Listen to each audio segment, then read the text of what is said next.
Oke, kita lanjut ke halaman kedua ya. Nah, ini buat kalian yang kalau misalnya mau balik ke negara asal kalian, balik ke Indonesia gitu ya, dengan alasan khusus belum habis kontrak, jadi kalian itu harus ada buktinya. Nah, tapi di sini tertulis juga nih, meskipun kalian sudah ada buktinya, tetap lagi dilihat dari perjanjian kedua belah pihak gitu ya. Nah, kemudian kita lihat yang di pertanyaan kelima. Nah, kalau misalnya majikan atau agent ya atau yang dijaga itu ada permintaan kemudian menolak PMI untuk pulang ke Indonesia bagaimana gitu ya. Nah, di sini jawabannya kalau misalnya PMI mereka izin ke majikan untuk cuti pulang ke Indonesia. Nah, mereka harus cuti dalam waktu yang sudah ditentukan. Setelah itu, PMI harus balik lagi ke Taiwan dan juga majikan harus menyetujui. Nah, tapi kalau misalnya nih majikan atau agent atau yang dijaga itu punya permintaan khusus, misalnya yang dijaga ini udah parah banget gak bisa ditinggal terlalu lama. Nah, makanya mungkin cutinya dari PMI tersebut akan diperpendek. Nah, itu bisa ya karena yang dijaga ini nggak bisa ditinggal terlalu lama gitu. Misalnya kalian mau izinnya 1 bulan, tapi ternyata yang ditinggal ini yang dijaga nggak bisa ditinggal 1 bulan. Sedangkan majikan juga sibuk nggak bisa jagain gitu ya. Jadi kalian harus mengubah berapa lama kalian cutinya gitu.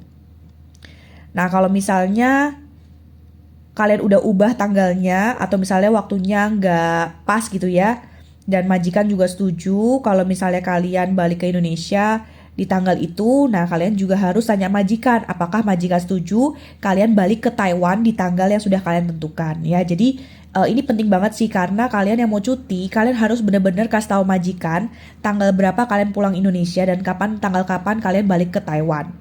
Nah, kemudian yang pertanyaan keenam nih. Kalau misalnya PMI balik ke Indonesia, kemudian majikan menolak, apakah ada dendanya? Nah, ini kan yang sering kalian tanyakan ya. Menurut peraturannya, ya ini ada bahasa Mandarinnya, majikan itu harus setuju kalau misalnya PMI izin untuk cuti tahunan.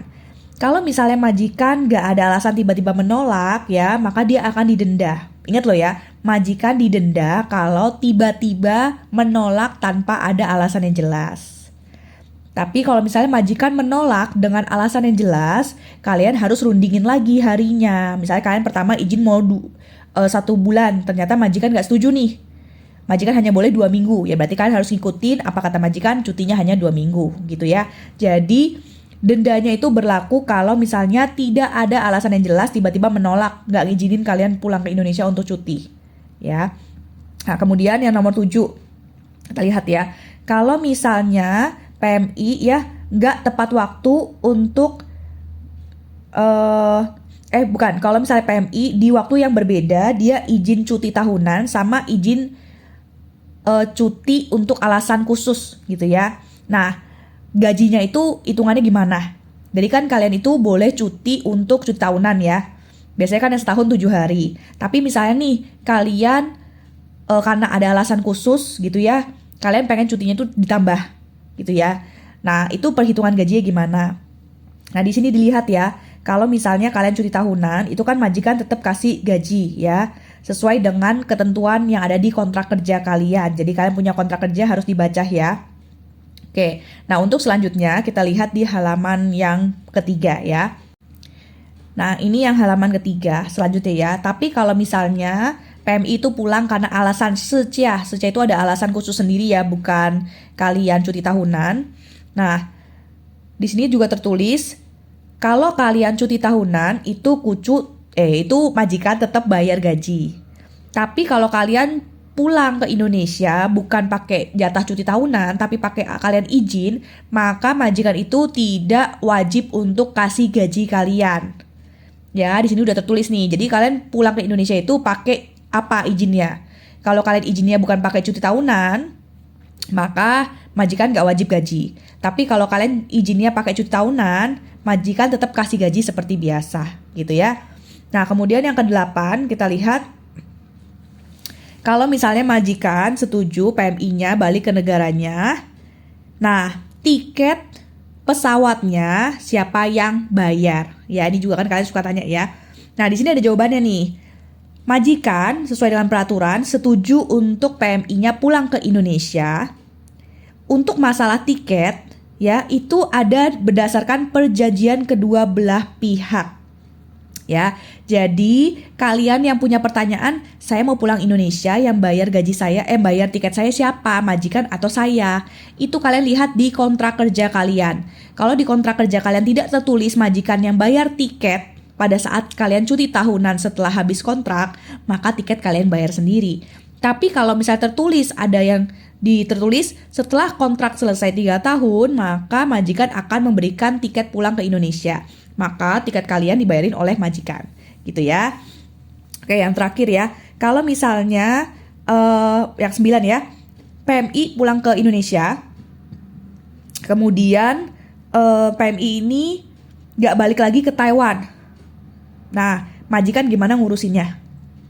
Nah, ini singkatnya aja ya, kalau sesuai dengan jawaban ini, kalian itu bisa pulang ke Indonesia itu 1 bulan maksimal.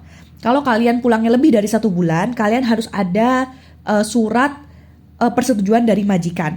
Kenapa? Karena di sini di Taiwan itu peraturannya, kalau kalian sudah pulang ke Indonesia lebih dari 1 bulan, majikan itu berhak untuk mengajukan lagi PMI yang baru. Nah, jadi kalau misalnya kalian ada temen yang pulang ke Indonesia 2 bulan, tapi ternyata majikannya nggak setuju nih. Terus tiba-tiba dia nggak bisa balik ke Taiwan karena kontrak kerjanya udah diputus. Nah, ya karena itu. Karena kalau sudah lewat 1 bulan, itu majikan boleh untuk apply lagi cari PMI yang baru, ya. Nah, jadi kalau misalnya kalian mau pulang ke Indonesia lebih dari 1 bulan, ingat harus ada surat persetujuan dari majikan. Dan jangan lupa apply re-entry permit, itu penting banget, kalau nggak nanti kalian nggak bisa masuk ya. Nah, untuk pertanyaan lainnya kalian boleh tulis di komentar, atau kalau untuk terkait kalian boleh atau enggak ya, kalian tanya aja ke agent kalian masing-masing. Tips dari aku, kalau kalian yang mau cuti, yang pertama, kalian ngomong dulu ke majikan, apakah majikan boleh atau tidak. Yang kedua, kalian langsung tulis alasan kalian mau cuti itu apa, dan tanggalnya itu dari kapan sampai kapan. Kalau majikan sudah approve, kalian baru ngomong ke agent. Ya, kalian bisa ngomong ke majikan lewat chat aja, jadi biar ada buktinya. Jangan lewat telepon atau pakai pesan suara, jadinya nggak ada bukti. Ya, kalau majikan sudah setuju, kalian screenshot, kalian kirimkan kepada agent kalian. Jadi itu bukti kalau memang majikan menyetujui dari tanggal segini sampai tanggal segini. Udah deh, tinggal kalian beli tiket, urus re-entry permit, dan lain sebagainya. Semoga yang cuti lancar-lancar ya. Boleh cari-cari tiket dari sekarang ya. Udah mulai banyak-banyak kok ada tiket yang promo-promo. Jadi diperhatikan untuk persyaratan cuti tahunannya.